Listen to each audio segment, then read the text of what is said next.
టాటరా classic రెటినాలకు world class treatment ఇప్పుడు మన భీరంగూడలో American laser eye hospitals.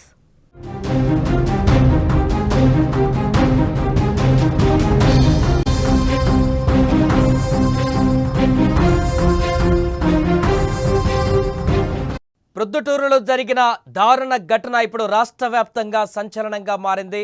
నవమాసాలు మూసి కనిపించినటువంటి తల్లినే అతి కిరాతకంగా హత్య చేసి దర్జాగా కూర్చొని టీవీ చూసినటువంటి యశ్వంత్ ఉదాంతం ఒక్కసారిగా అక్కడ పరిస్థితికి అద్దం పడుతుంది. స్థానికులందరూ కూడా తీవ్ర భయాందోళనకు గురవుతున్నారు. రాష్ట్ర వ్యాప్తంగా కూడా ఈ అంశం చర్చనీయాంశంగా మారింది.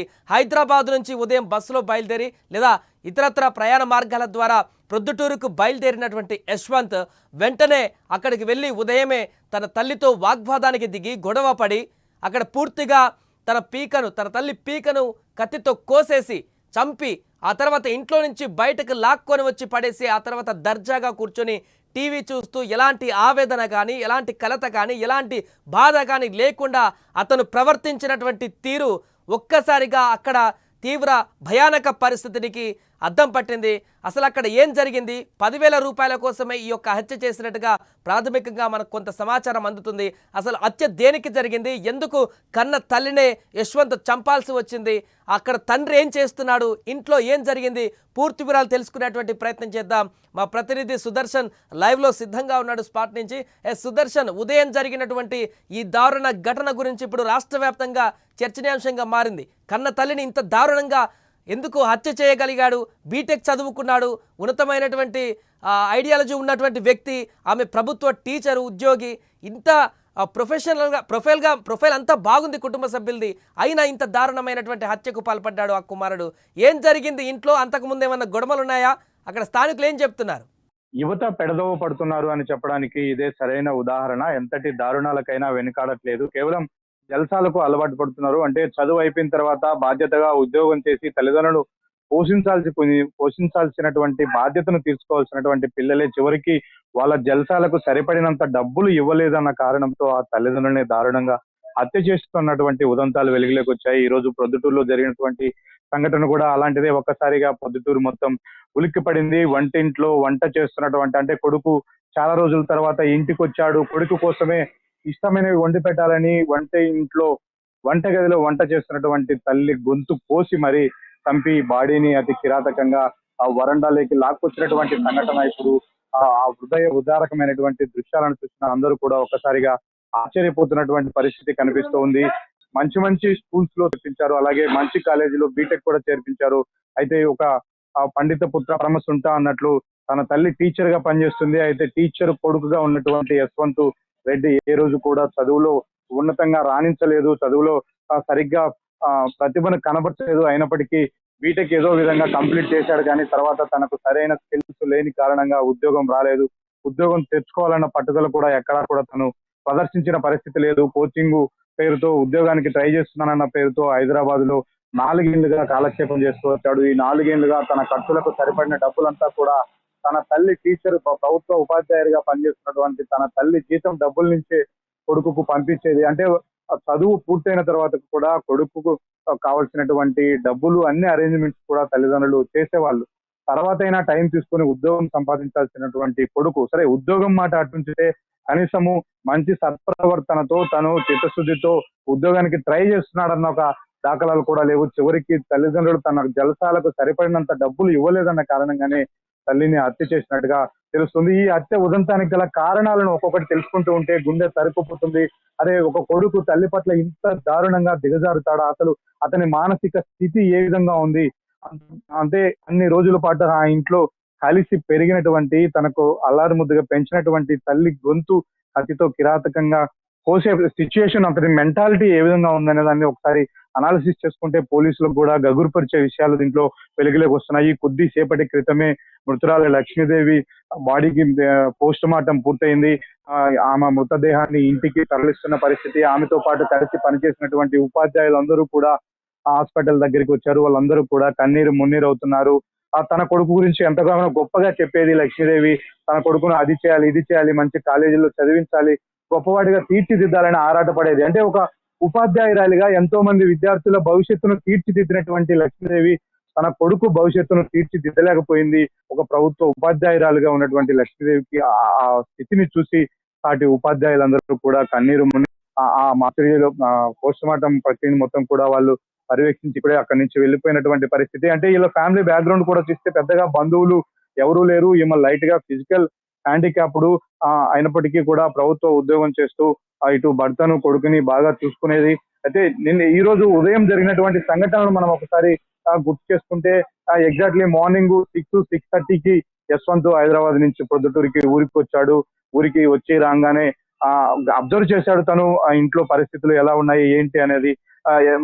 తీరా తన తండ్రి స్నానానికి వెళ్ళి వచ్చే సమయంలో బెడ్రూమ్ తలుపు మూసేశాడు, బయట గడియ పెట్టాడు. అంటే తండ్రి ఉంటే తన చర్యకు అడ్డుకుంటాడు, ప్రతిఘటిస్తాడు అన్న కోణంలోనే ప్లాన్ చేశాడు. అంటే పక్కగా హైదరాబాద్ నుంచి డిసైడ్ అయి వచ్చాడు. ఈ రోజు తన తల్లితో తాడో పేడో తేల్చుకోవాలి, అవసరమైతే చంపేయాలన్న కోణంలో కూడా తన ఆలోచనను డెవలప్ చేసుకున్నాడు. అనుకున్నట్టే ప్లాన్ ప్రకారము బెడ్రూమ్ సుదర్శన్ వచ్చేది కూడా తల్లిదండ్రులకు చెప్పి రాలేదు, హైదరాబాద్ నుంచి బయలుదేరింది కూడా తెలియదు. అదే విధంగా ఆల్ ఆఫ్ సడన్ అంటే ముందే చంపాలన్నటువంటి మెంటాలిటీతో వచ్చినట్టుగా కనపడుతుంది. అంటారు నిన్న రాత్రి ఫోన్ సంభాషణలు ఏమైనా ఇద్దరి మధ్య వాగ్వాదం జరిగిందా? ఎస్, రాత్రే కాదు రోజు కూడా ఫోన్ సంభాషణ జరుగుతుంది. కొడుకు యోగక్షేమాలు తెలుసుకోవడం కోసం ప్రతిరోజు కూడా తల్లిదండ్రులు ఇద్దరు ఫోన్ కాల్లో మాట్లాడుతూ ఉంటారు. అయితే కేవలం డబ్బు విషయాల గురించే మాట్లాడతారు తప్ప మిగిలిన విషయాలు ఏమీ చెప్పేవాడు కాదు. అసలు ఎక్కడ ఉంటున్నావు నువ్వు, ఏ విధమైనటువంటి ఉద్యోగం కోసం ట్రై చేస్తున్నావు, ఆ ప్రయత్నం ఎంతవరకు వచ్చింది అనే కోణంలో కూడా పోలీసులు ఏ వివరాలు అడిగినా చెప్పేవాడు కాదు. నేను ఖచ్చితంగా జాబ్ తెచ్చుకుంటాను, నాకు ఖర్చులకు డబ్బులు కావాలన్న కోణంలోనే ఎప్పుడు కూడా డిస్కషన్ చేసేవాడు. అలాగే రాత్రి కూడా మాట్లాడారు, కొడుకుతో డబ్బులు కావాలన్నాడు. 10,000 రూపాయల డబ్బులు అదనంగా పంపించాలి, ఈ నెల నాకు ఎక్కువ ఖర్చులు ఉన్నాయంటూ కూడా తను చెప్పిన నేపథ్యంలో నువ్వు జల్సాల కోసం అలవాటు పడ్డావు, డబ్బులు వృధా చేస్తున్నావు, నువ్వు ఉద్యోగం కోసం ప్రయత్నిస్తే బాగుంటుందని వాళ్ళ తల్లి అతన్ని గట్టిగా మందలిచ్చిన పరిస్థితి కనిపిస్తూ ఉంది. కేవలం ఆ 10,000 ఇవ్వలేదన్న కోపంతోనే ఇక కాదు, నేను పంపిస్తున్నటువంటి డబ్బులు నాకు సరిపోవట్లేదు, ఇక్కడ బతకలేను అన్న ఆ కోణంలోనే అతను ఇంటికి వచ్చాడు. ఇంటికి వచ్చి అంటే గట్టిగా తల్లిదండ్రులకు తన సిచ్యుయేషన్ ఎక్స్ప్లెయిన్ చేసి ఉండొచ్చు, మరికొంత డబ్బులు పంపిస్తే నేను కోచింగ్ సెంటర్ లో జాయిన్ అయ్యి ఉద్యోగం తెచ్చుకుంటానని కూడా చెప్పి ఉండొచ్చు. కానీ వచ్చి రాగానే గొడవ పెట్టుకున్నాడు. తరచూ కూడా వాళ్ళకు గొడవలు జరుగుతూ ఉండేవి. తల్లి కొడుకులకు తరచూ అరుచుకునేవారు, గొడవలు జరిగేవని స్వయంగా తండ్రే చెప్తూ ఉన్నాడు. అంటే ఇది ఏదో రోజు అరుచుకుంటూ ఉన్నారు అని భావించాను, కానీ నన్ను లోపల పెట్టి గడియ పెట్టి ఈ విధంగా తన తల్లిని చంపుతాడని, చంపే అంత దారుణ సంఘటనకు పాల్పడతాడని తాను ఎక్స్పెక్ట్ చేయలేదంటూ కూడా తండ్రి ఆవేదన చెందుతూ ఉన్నాడు. తన కొడుకు మానసిక స్థితి బాగలేదు, హైదరాబాద్ లో తను ఏదో చేస్తున్నాడు, డ్రగ్స్ కూడా అలవాటు పడ్డాడు, చెడు వ్యసనాలకు బానిస కావడం వల్లే, కేవలం తనకు సరిపడినటువంటి జల్సాలకు సరిపడిన డబ్బులు అందించకపోవడం వల్లే ఇంతటి కోపాన్ని పెంచుకున్నాడు. ఈ విధంగా సైకోలాగా మారిపోయి చివరకు హత్య చేసే స్థాయికి తమ కొడుకు దిగజారాడని తను ఆవేదన వ్యక్తం చేస్తున్నారు. వీళ్ళు ముగ్గురే ఫ్యామిలీ మెంబర్స్, తండ్రి, కొడుకు, భార్య. అయితే ఈరోజు ఒక కొడుకు సొంత తల్లిని హత్య చేసిన కేసులో కటకటాల వెనక్కి వెళ్లాల్సి వచ్చింది. కట్టుకున్నటువంటి భార్య కొడుకు చేతిలో దారుణ హత్యకు గురైంది. ఇప్పుడు తను ఏకాకి అయ్యాడు. ఇలాంటి కష్టము, ఇలాంటి దారుణమైన సంఘటన ఏ కుటుంబంలో కూడా జరగకూడదంటూ తండ్రి ఆవేదన చెందుతున్న పరిస్థితి కనిపిస్తోంది. Right, thank you Sudarshan. So మొత్తానికి అది ఒక్కగాను ఒక్క కొడుకు అంటూ గారాభంగా పెంచినటువంటి తల్లిదండ్రులకు కొరకరాని కొయ్యగా మారాడు ఆ కుమారుడు. మంచి చదువులు చదివి ఉన్నతమైనటువంటి ఉద్యోగంలో సెటిల్ అయి తమ తల్లిదండ్రుల పేరు నిలబెడతాడని చెప్పేసి అనుకున్నటువంటి వారికి వెన్నుపోటు పొడిచాడు. ఆ తల్లిని ఈ లోకంలోనే లేకుండా చేసినటువంటి దుర్మార్గపు పనికి పాల్పడ్డాడు యశ్వంత్. హైదరాబాద్లో బీటెక్ కంప్లీట్ అయిన తర్వాత కోచింగ్ తీసుకుంటూ అక్కడ ఉంటూ ఒక జాబ్లో సెటిల్ అవుతాడు. ఆ తర్వాత ఒక ఉన్నతమైనటువంటి హోదాకి వెళ్తాడు.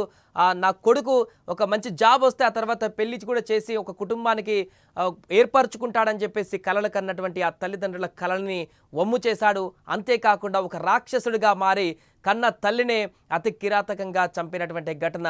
ప్రభుత్వ టీచర్ ఆమె, అలాంటి మంచి హోదాలో ఉన్నటువంటి అలాంటి ప్రభుత్వ టీచర్ తల్లిని ఈ రకంగా దారుణ హత్య చేయడం అనేది మాత్రం కలకలంగా మారింది.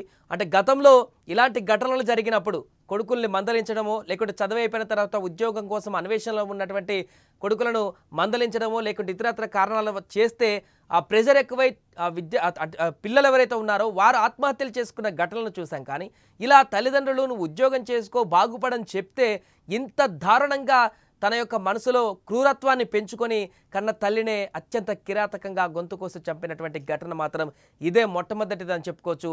ఎందుకంటే ఉన్నతమైనటువంటి చదువులు చదివినటువంటి కుటుంబం అది. తల్లి ప్రభుత్వ ఉపాధ్యాయురాలుగా ఉన్నారు. ఇతను బీటెక్ కంప్లీట్ చేసుకొని హై ఎడ్యుకేషన్ దిశగా ముందుకు వెళ్తున్నాడు, జాబ్ సెర్చింగ్లో ఉన్నాడు. అలాంటి అన్ని తెలిసినటువంటి వ్యక్తులు కూడా ఈ రకమైనటువంటి పరిస్థితుల్లోకి వెళ్ళారంటే అతను హైదరాబాద్లో ఏం చేస్తున్నాడు, ఏ అలవాట్లు ఉన్నాయి అతనికి, ఇంకా ఏ ఊపిలోకి వెళ్ళిపోయాడు, తల్లిని చంపేటువంటి క్రూరత్వం అతని మెంటాలిటీకి వచ్చిందంటే అతను ఎలాంటి యాక్టివిటీస్ చేస్తున్నాడనే దానిపైన కూడా ఇప్పుడు కన్నేయాల్సిన పరిస్థితి ఉంది. పోలీసుల దర్యాప్తులు అవి కూడా బయటకు వచ్చేటువంటి అవకాశం ఉంది. మిగతా తల్లిదండ్రులు కూడా ఎక్కడో ఉండేటువంటి తల్లిదండ్రులు ఇప్పుడు వేరే ఏదో ఒక ప్రాంతాల్లో కొడుకులను ఉంచి అక్కడ చదువుకుంటున్నాడు, కోచింగ్ తీసుకుంటున్నాడు అనుకుంటున్నటువంటి వ్యక్తులు కూడా జాగ్రత్త పడాల్సిన పరిస్థితి ఏర్పడింది. వారు అక్కడ ఏం చేస్తున్నారు, కోచింగ్ తీసుకుంటున్నారా, చదువుకుంటున్నారా, ఉద్యోగం చేస్తున్నారా, ఇంకేదైనా చేస్తున్నారా, దీనికి సంబంధించిన మానిటరింగ్ కూడా చేయాల్సిన పరిస్థితి అయితే ఖచ్చితంగా ఈ ఘటన ద్వారా ప్రతి ఒక్కరికి చేయాల్సిన పరిస్థితికి అద్దం పడేలాగా ఈ ఘటన అయితే అందరికి కనిపిస్తుంది.